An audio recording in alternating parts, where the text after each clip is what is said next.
इस कहानी की शुरुआत में हम समुद्र के देवता पोसाइडन को देखते हैं जो समुद्र से निकलकर बाहर आते हैं। एक मछुआरा उन्हें देखकर बहुत डर जाता है पर वो उससे कुछ नहीं करते और एक नॉर्मल इंसान का रूप लेकर अपने भाई ज्यूस से मिलने जाते हैं। ज्यूस तूफान और बिजली का देवता था। ज्यूस उसे बताते हैं कि किसी ने मेरे लाइटनिंग बोल्ट को चुरा लिया है जिसकी वजह से अब मेरे पास बिजली की पावर नहीं रही और आसमान में बादल बिना बिजली के गरज रहे थे। ज्यूस को शक था कि किसी देवता ने ही उनके लाइटनिंग बोल्ट को चुराया है। पोसाइडन ज्यूस को बताता है कि मैं तुम्हारा लाइटनिंग बोल्ट नहीं चुरा सकता क्योंकि हमें एक दूसरे की शक्तियां चुराना मना है। ज्यूस पोसाइडन से कहते हैं कि हम एक दूसरे की शक्तियां नहीं चुरा सकते लेकिन हमारे बेटे ऐसा कर सकते हैं। ज्यूस का शक पोसाइडन के बेटे पर्सी जैक्सन पर था। अपने बेटे का नाम सुनकर पोसाइडन गुस्से में आ जाता है और ज्यूस से कहता है कि तुम मेरे बेटे से दूर रहना। ज्यूस उसे चेतावनी देते हैं कि अगर आज से 14 दिनों के अंदर मेरा लाइटनिंग बोल्ट नहीं मिला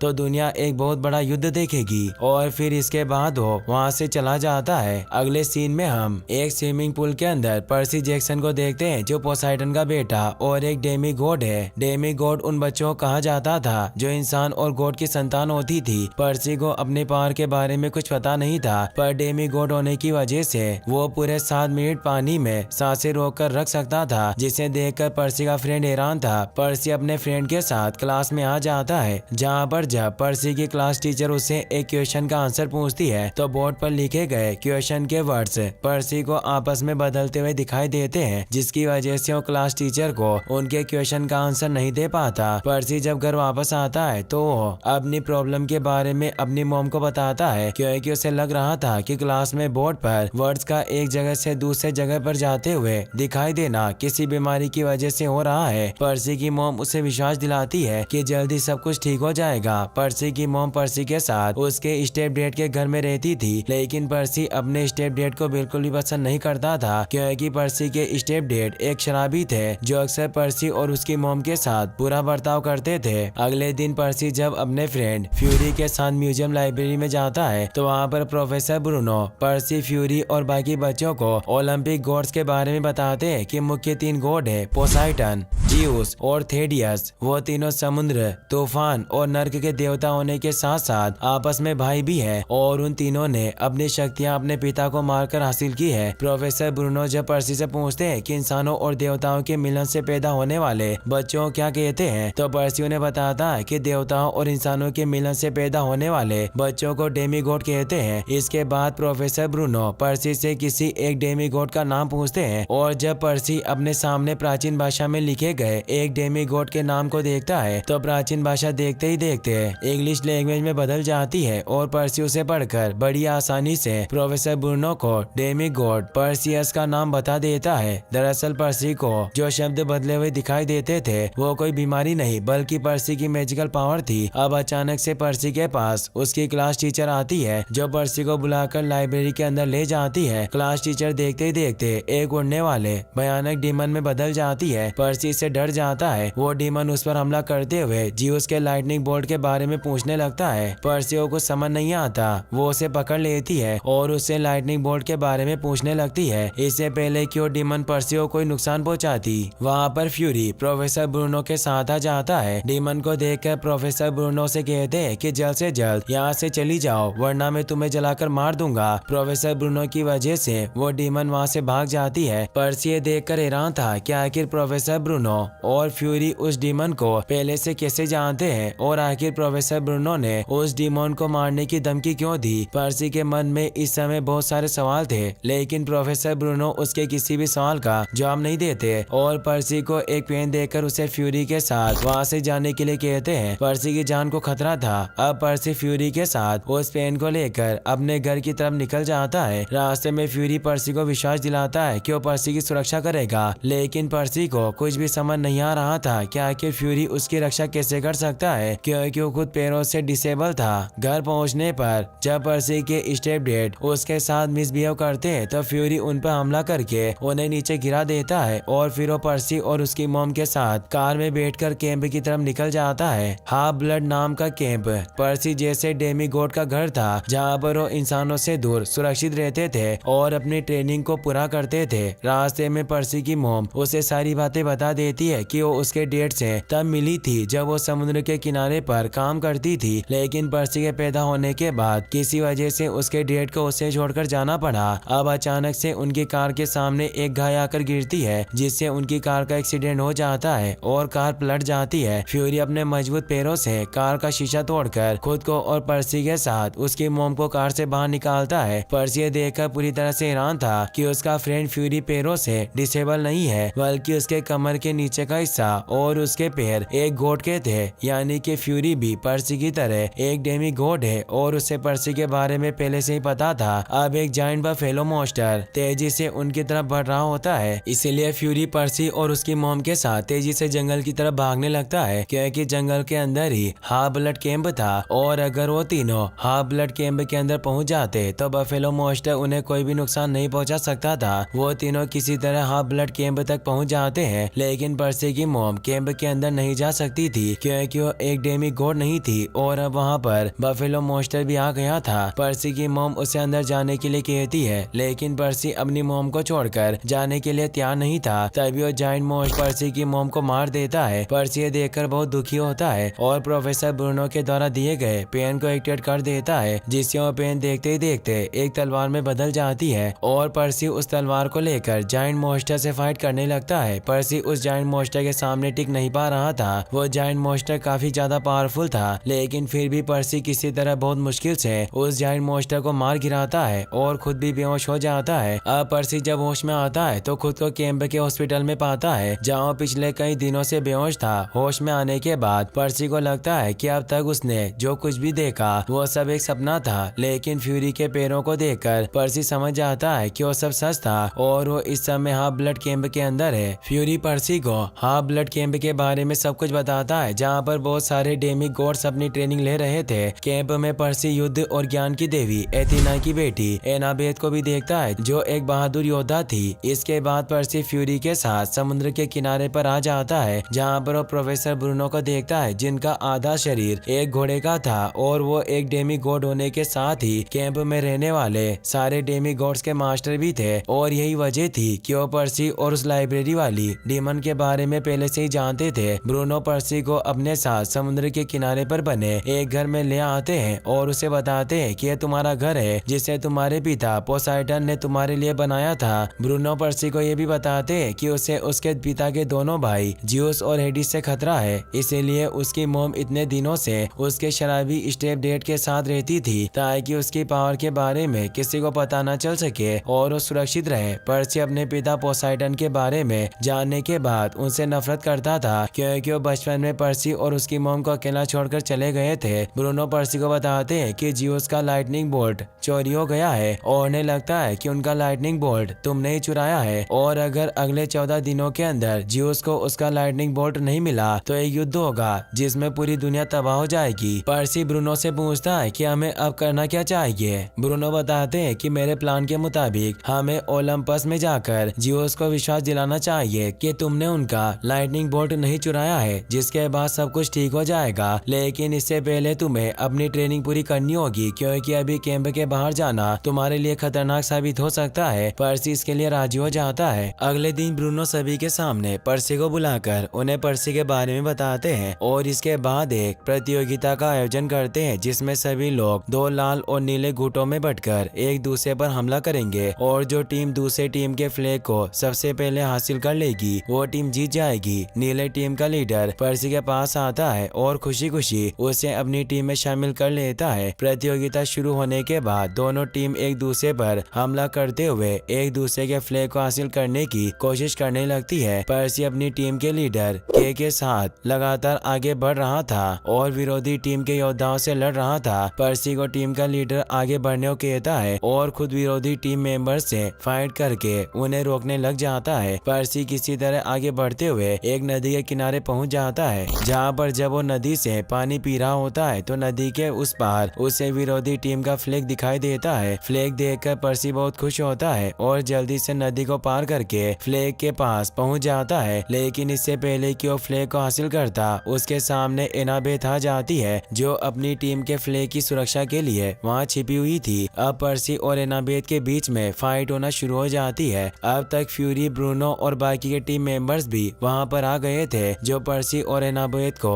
एक दूसरे दूसरे से फाइट करते हुए देख रहे थे। एनाबेथ पर्सी को बहुत ही बुरी तरह से मारती है, जिससे घायल होकर पर्सी नीचे गिर जाता है। अब पर्सी को अपने पिता पोसाइडन की आवाज सुनाई देती है, जो पर्सी को नदी के किनारे पानी के पास जाने के लिए बोल रहे थे। पर्सी किसी तरह घिसटते हुए नदी के किनारे आ जाता है और अपना एक हाथ पानी में डाल देता है। पर्सी के ऐसा करते ही नदी का पानी पर्सी के जख्मों को भर देता है, जिससे पर्सी बिल्कुल ठीक हो जाता है और अब वो पहले से काफी बेहतर महसूस कर रहा था। पर्सी इसके बाद एक एक करके अपने विरोधी टीम के सारे मेंबर्स के साथ ही एनाबेथ को भी हरा देता है और वो अकेले ही विरोधी टीम के फ्लैग को हासिल कर लेता है, जिससे उसकी टीम जीत जाती है। और पर्सी की इस बहादुरी को देखकर सभी बहुत खुश होते हैं। जीत की खुशी में रात को कैंप में एक पार्टी का आयोजन किया जाता है, जिसमें सभी खूब एंजॉय करते हैं। अब एनाबेथ पर्सी के पास आती है और वो दोनों एक दूसरे से बातें करने लगते हैं। पर्सी एनाबेथ से बोलता है कि आज तो मुझे लग रहा था कि तुम मुझे जान से मार दोगी। इस पर एनाबेथ पर्सी को बताती है कि वो कैंप में प्रतियोगिता के दौरान इसी तरह एक दूसरे से फाइट करती है और एनाबेथ पर्सी को यह भी बताती है कि शायद हम दोनों एक दूसरे को इसीलिए भी पसंद नहीं करते क्योंकि हमारे पेरेंट्स भी एक दूसरे के दुश्मन है। दरअसल एनाबेथ की माँ एथीना और पर्सी के डैड पोसाइडन दोनों ओलंपस के सेना प्रमुख बनना चाहते थे, जिसकी वजह से उन दोनों के बीच में एक खतरनाक युद्ध शुरू हो गया था। अब पर्सी और एनाबेथ एक दूसरे से बातें कर ही रहे होते हैं, तभी अचानक से पास में जल रही आग के अंदर से नर्क के देवता थेडियस बाहर निकलता है, जो चारों तरफ तबाही मचाना स्टार्ट कर देता है और पर्सी से कहता है कि तुम ज्यूस के लाइटनिंग बोल्ट के बदले में अपनी मोम को वापस ले जाओ। थेडियस की बातें सुनकर पर्सी उसके सामने जाता है और उसे कहता है कि तुम झूठ बोल रहे हो, मेरी माँ तो मर चुकी है। इस पर थेडियस पर्सी को उसकी मोम को दिखाते हुए बताता है कि तुम्हारी मोम अभी भी जिंदा है, जो अभी मेरे पास नर्क में कैद है, और अगर तुम अपनी मोम को बचाना चाहते हो तो ज्यूस के लाइटनिंग बोल्ट के साथ नर्क में आकर मुझसे मिलो। ये कहकर थेडियस वहाँ से गायब हो जाता है। अब पर्सी अपनी मोम को बचाने के लिए किसी भी तरह हेल में थेडियस से मिलने जाना चाहता था, ताकि वो थेडियस को सारी सच्चाई बता सके कि उसने ज्यूस का लाइटनिंग बोल्ट नहीं चुराया और वो उसकी मोम को छोड़ दे। मिस्टर ब्रूनो पर्सी को समझाते हैं कि थेडियस को जब पता चलेगा कि उसने ज्यूस की लाइटनिंग बोल्ट को नहीं चुराया है तो पर्सी के मोम को आजाद नहीं करेगा, बल्कि उन दोनों को वहीं पर मार देगा। इसलिए हमें सबसे पहले ओलंपस में जाकर ज्यूस को सारी सच्चाई बतानी चाहिए और फिर इसके बाद हम तुम्हारी मोम को भी आजाद करवा लेंगे। पर्सी ब्रूनो की बात मान जाता है, लेकिन रात होने पर जब सभी सो जाते हैं तो पर्सी अपना सामान पैक करके अकेले नर्क में जाकर अपनी मोम को बचाने के लिए निकल जाता है। फ्यूरी और एनाबेथ को पहले से ही इस बारे में पता था, इसीलिए वो दोनों भी अपना सामान पैक करके पर्सी के साथ जाने का फैसला करते हैं। पर्सी उन दोनों को अपने साथ चलने के लिए मना करता है, लेकिन उन दोनों के जिद करने की वजह से वो मान जाता है। पर अभी भी उनके सामने एक प्रॉब्लम थी, उन्हें ये समझ नहीं आ रहा था कि वो तीनों हेल में कैसे जाएंगे। उन तीनों में से किसी को भी हेल तक जाने का रास्ता नहीं पता था, इसीलिए वो तीनों पर्सी के टीम के लीडर लुक के पास जाते हैं, क्योंकि लुक के पिता देवताओं के दूत थे, जिसकी वजह से वो अक्सर एक दुनिया से दूसरी दुनिया में आते जाते रहते थे। लुक पर्सी को अपने पिता के उड़ने वाले जूते देता है और उन्हें बताता है कि नर्क के देवता हेडिस की वाइफ परसेफनी अक्सर दूसरी दुनियाओं से लोगों को मिलने के लिए बुलाती रहती है, क्योंकि हेडिस परसेफनी को जबरदस्ती कैद करके रखता है और परसेफनी हेडिस को बिल्कुल भी पसंद नहीं करती। इसीलिए वो सभी आसानी से उस रास्ते से होते हुए नर्क में जा सकते हैं, लेकिन नर्क से वापस आने के लिए उन्हें 3 मोतियों की जरूरत पड़ेगी, वरना वो कभी भी नर्क से बाहर नहीं आ पाएंगे। नर्क से बाहर आने के लिए उन लोगों को सिर्फ मोतियों को अपने पैर के नीचे रखकर उस जगह के बारे में सोचना होगा जहाँ वो जाना चाहते हैं, और फिर इसके बाद वो वहाँ पहुँच जाएंगे। लुक इसके बाद पर्सी को जादुई मैप दिखाता है, जिसमें धरती पर मौजूद मोतियों का लोकेशन था, और लुक पर्सी को बताता है कि हमारी दुनिया में सिर्फ 3 मोती ही मौजूद है, जिसमें से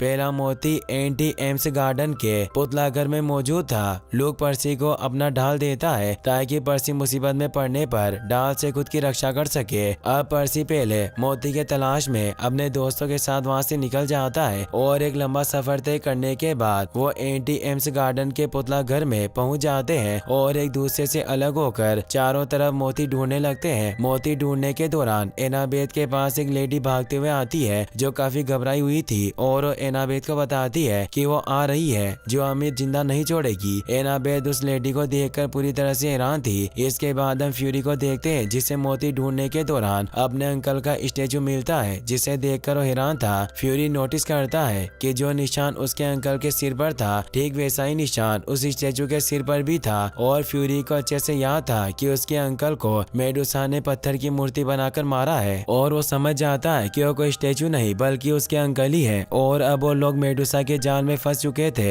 जिसकी आंखों में देखने वाला व्यक्ति पत्थर की मूर्ति में तब्दील हो जाता था। फ्यूरी अपने दोस्तों को इसके बारे में बताने के लिए भागता है। वहीं दूसरी तरफ मेडुसा एनाबेथ और उस लेडी के सामने आ जाती है। वो लेडी मेडुसा की आंखों में देख लेती है जिससे वो पत्थर के स्टेचू में बदल जाती है। लेकिन एनाबेथ ने अपनी आंखें बंद कर ली थी। मेडुसा उसे अपनी आंखें खोलने के लिए डराने लगती है। पर्सी भी वहां गया था जो अपने स्मार्टफोन में मेडुसा को देखकर उसे डिस्ट्रैक्ट करता है। मेडुसा जब पर्सी को ढूंढने लगती है तो इस मौके का फायदा उठाकर फ्यूरी एनाबेथ को आजाद करा लेता है। मेडुसा जल्दी पर्सी को ढूंढ लेती है पर वो उसे स्टेचू में बदलती उससे पहले ही एनाबेथ कार से आकर मेडुसा को एक जोरदार टक्कर मारती है जिससे पर्सी बच जाता है। अब मेडुसा जब पर्सी के नीचे गिरे स्मार्टफोन को अपने हाथों में उठाकर देख रही होती है तो इस मौके का फायदा उठाकर पर्सी मेडुसा पर पीछे से हमला करके उसका गला काट देता है। मेडुसा के हाथों के ब्रेसलेट से इन्हें पहला मोती मिल जाता है। पर्सी कहता है कि अब हमें दूसरा मोती ढूंढना है जो हमें नशविल के प्राचीन म्यूजियम में मिलेगा पर हमें वहाँ खतरा हो सकता है इसलिए हमें मेडुसा के सर को भी अपने साथ लेकर चलना चाहिए ताकि इसकी मदद से हम किसी को भी पत्थर में तब्दील कर सके। अब वो एनाबेथ के साथ अपनी कार में बैठकर वहाँ से म्यूजियम की तरफ निकल पड़ते हैं। रास्ते में रात होने पर वो लोग एक होटल में रुकते हैं जहाँ पर जब पर्सी स्विमिंग पूल के अंदर होता है तो उसे अपनी मोम की आवाजें सुनाई दे रही थी। स्विमिंग पूल से बाहर आने पर पर्सी देखता है कि एनाबेथ के हाथों में जख्म था जिसे वो अपनी शक्तियों की मदद से ठीक कर देता है। अब फ्यूरी जब मेडुसा के कटे हुए सिर के साथ कमरे में होता है तो होटल की मालकिन मेडुसा के कटे हुए सिर को देख लेती है और काफी ज्यादा डर जाती है जिसकी वजह से उन लोगों को रात में ही वहाँ से अपने आगे के सफर पर निकलना पड़ता है। सुबह होते होते वो लोग म्यूजियम पहुँच जाते हैं। म्यूजियम के अंदर उन्हें दूसरा मोती मिल जाता है जो एनाबेथ की मॉम एथेना के सिर पर लगी हुई थी। अब क्योंकि सुबह के टाइम म्यूजियम में बहुत सारे लोग मौजूद थे इसीलिए वो रात में आकर दूसरा मोती चुराने का फैसला करते हैं। रात होने पर जब पर्सी अपने दोस्तों के साथ म्यूजियम में आता है तो देखता है कि म्यूजियम के गार्ड म्यूजियम की सफाई कर रहे थे। अब एनाबेथ एक एक करके सारे गार्ड्स को बेहोश कर देती है जिसके बाद पर्सी लुक के दिए गए उड़ने वाले जूतों की मदद से दूसरा मोती भी हासिल कर लेता है जिससे वो सभी बहुत खुश होते हैं। अब अचानक से उनके सामने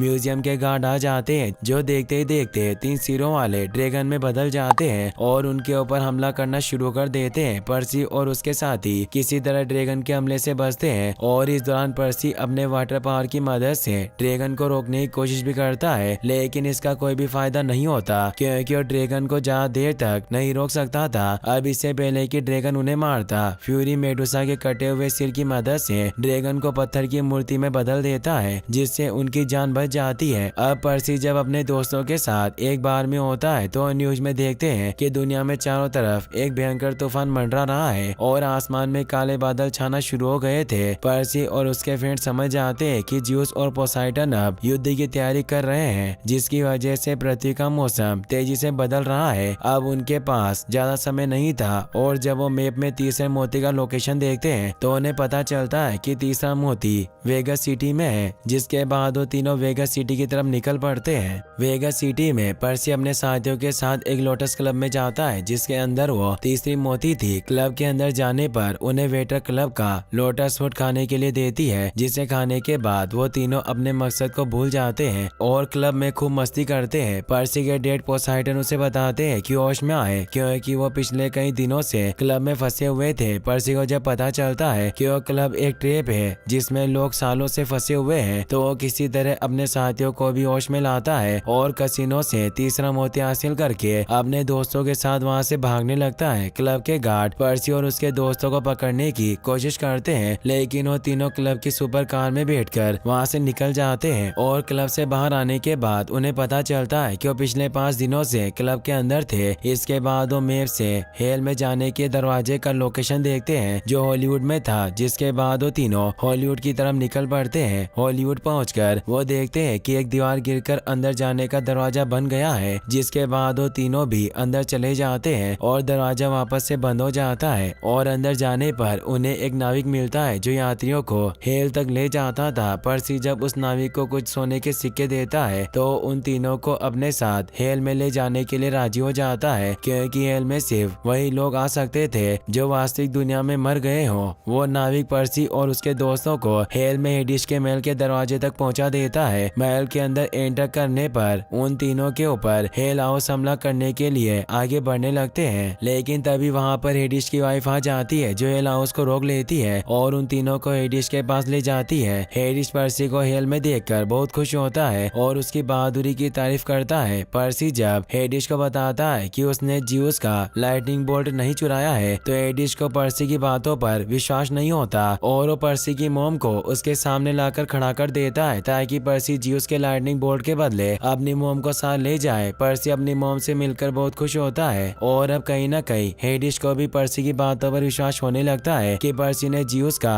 लाइटनिंग बोल्ट नहीं चुराया होगा और वो सच बोल रहा है। लेकिन अगले पल हेडिस को पर्सी के डाल के अंदर छुपी हुई जिउस की लाइटनिंग बोल्ट मिल जाती है, जिससे हेडिस को विश्वास हो जाता है कि पर्सी उससे झूठ बोल रहा है और वो गुस्से में पर्सी की मोम के साथ ही पर्सी और उसके साथियों को हेल की आत्माओं के हवाले करने का फैसला करता है। पर्सी हेडिस को बताता है कि वो डाल उसका नहीं है बल्कि लुक का है और शायद लुक ने ही अपनी डाल में जिउस का लाइटनिंग बोल्ट छुपा कर रखा होगा, लेकिन अब इसका कोई भी फायदा नहीं था। अब इससे पहले कि पर्सी और उसके साथियों को हेल की आत्माएं निकलती, हेडिस की वाइफ आसानी से हेडिस से लाइटनिंग बोल्ट हासिल कर लेती है और हेडिस के ऊपर लाइटनिंग बोल्ट से हमला करके उसे बेहोश कर देती है और पर्सी के साथ ही उसकी मोम और उसके साथियों को हेल की आत्माओं से बचा लेती है। हेडिस के बेहोश होने के बाद हेडिस की पत्नी परसेफनी पर्सी को बताती है कि होश में आने के बाद हेडिस को कुछ भी याद नहीं रहेगा और उसने ऐसा इसलिए किया क्योंकि हेडिस उसे हेल में कैद करके रखता है और टॉर्चर करता है। अब पर्सी किसी भी तरह जिउस के पास ओलंपस में जाकर उनका लाइटनिंग बोल्ट देना चाहता था ताकि देवताओं के बीच युद्ध न हो, इसीलिए वो अपनी मोम और एनाबेथ के साथ मोतियों की मदद से टेलीपोर्ट होकर हेल से बाहर आ जाता है और फ्यूरी हेल में परसेफनी के साथ ही रुकता है क्योंकि हेल से बाहर निकलने के लिए उनके पास सिर्फ 3 ही मोती थे, जिसकी मदद से पर्सी अपनी मोम और एनाबेथ के साथ हेल से बाहर आ गया था। पर्सी अपनी मोम और एनाबेथ के साथ उस टावर पर आ जाता है जिसकी मदद से देवताओं के पास ओलंपस में जाया जा सकता था, पर तभी वहाँ पर लुक आ जाता है जो पर्सी को बताता है कि उसने जिउस का लाइटनिंग बोल्ट चुराया था और उसे अपनी डाल में छुपाकर पर्सी को दे दिया ताकि बोल्ट हेडिस तक पहुँच जाए। लुक ऐसा इसलिए कर रहा था ताकि सारे देवता आपस में लड़े और दुनिया को उनका नया भगवान मिल सके और लुक खुद भी एक भगवान बन सके। अब लुक और पर्सी के बीच में एक खतरनाक फाइट होने लगती है जिसके दौरान लुक किसी तरह पर्सी से जिउस का लाइटनिंग बोल्ट हासिल करने में कामयाब हो जाता है और पर्सी के ऊपर लाइटनिंग बोल्ट से हमला करने लगता है। एक खतरनाक फाइट के बाद पर्सी किसी तरह बिल्डिंग के छतों पर मौजूद पानी से लुक को हरा देता है और उसे लाइटनिंग बोल्ट हासिल कर लेता है। लाइटनिंग बोल्ट हासिल करने के बाद पर्सी एनाबेथ और अपनी मोम के साथ टावर के मैजिकल लिफ्ट की मदद से जल्दी ओलंपस आ जाता है। पर्सी की मोम पर्सी और एनाबेथ की तरह एक डेमी गॉड नहीं थी, इसलिए वो ओलंपस के दरवाजे पर ही रुक जाती है। अब पर्सी एनाबेथ के साथ ओलंपस में देवताओं के पास आ जाता है जहाँ पर घड़ी में 12 बजते ही जिउस युद्ध का ऐलान करने वाले थे। पर्सी सही समय पर वहाँ आकर जिउस को युद्ध करने से रोक लेता है और जिउस को उनका लाइटनिंग बोल्ट वापस कर देता है। पर्सी जिउस और सारे देवताओं को बताता है कि लाइटनिंग बोल्ट उसने नहीं बल्कि लुक ने चुराया था। एनाबेथ भी अपनी मोम एथेना से मिलकर बहुत खुश थी। पर्सी के डेड पोसाइडन उससे बहुत खुश थे, लेकिन पर्सी अपने डेड से गुस्सा था इसीलिए उनसे बात नहीं करता। लाइटनिंग बोल्ट वापस मिलने की वजह से जिउस युद्ध को रोक देते हैं और पर्सी के रिक्वेस्ट करने पर हेल से उसके फ्रेंड फ्यूरी को भी आजाद कराने के लिए राजी हो जाते हैं। वह पर्सी और उसकी बहादुरी से बहुत खुश थे। अब सारे देवता जब वहाँ से चले जाते हैं और पर्सी भी वापस जाने लगता है तो पर्सी के डेड पोसाइडन पर्सी से बात करते हैं और उसकी बहादुरी की तारीफ करते हैं। पर्सी अपने डेड से नाराज था। वो उनसे पूछता है क्या मुझे और मोम को बचपन में ही छोड़कर चले क्यों गए थे और कभी वापस मिलने क्यों नहीं आए। पोसाइडन पर्सी को समझाते हैं कि वो जिउस के बनाए गए नियम की वजह से उससे और उसकी मोम से मिलने नहीं आ सके, क्योंकि नियम के अनुसार कोई भी गॉड अपनी इंसानी वाइफ और अपने डेमी गॉड बेटे से नहीं मिल सकता, क्योंकि उनके साथ रहने की वजह से देवता भी धीरे धीरे इंसानों की तरह बनने लगे थे। पोसाइडन पर्सी को समझाते हैं कि वो भले ही उससे मिलने ना आए हो लेकिन वो हर समय उसके साथ ही थे। पर्सी भी अपने पिता की बात समझ जाता है और खुशी खुशी उनसे हाथ मिलाकर वापस से अपनी दुनिया में आ जाता है। वापस से अर्थ पर आने के बाद पर्सी अपनी मॉम से विदा लेकर हाफ ब्लड कैंप में फ्यूरी और एनाबेथ के साथ खुशी खुशी रहने लगता है, क्योंकि वादे के मुताबिक जियोस फ्यूरी को हेल से बाहर ले आए थे। और इसी के साथ ये मूवी यहीं पर खत्म हो जाती है। गाइस, अगर आप ऐसी और वीडियोस देखना चाहते हैं तो मुझे कमेंट करके जरूर बताना। और अगर आपको वीडियो अच्छा लगा हो तो इस वीडियो को लाइक करने के साथ साथ चैनल को सब्सक्राइब जरूर कर लेना और अपने फ्रेंड के साथ शेयर करना ना भूलें। मिलते हैं ऐसे ही नेक्स्ट वीडियो में। Thanks for watching.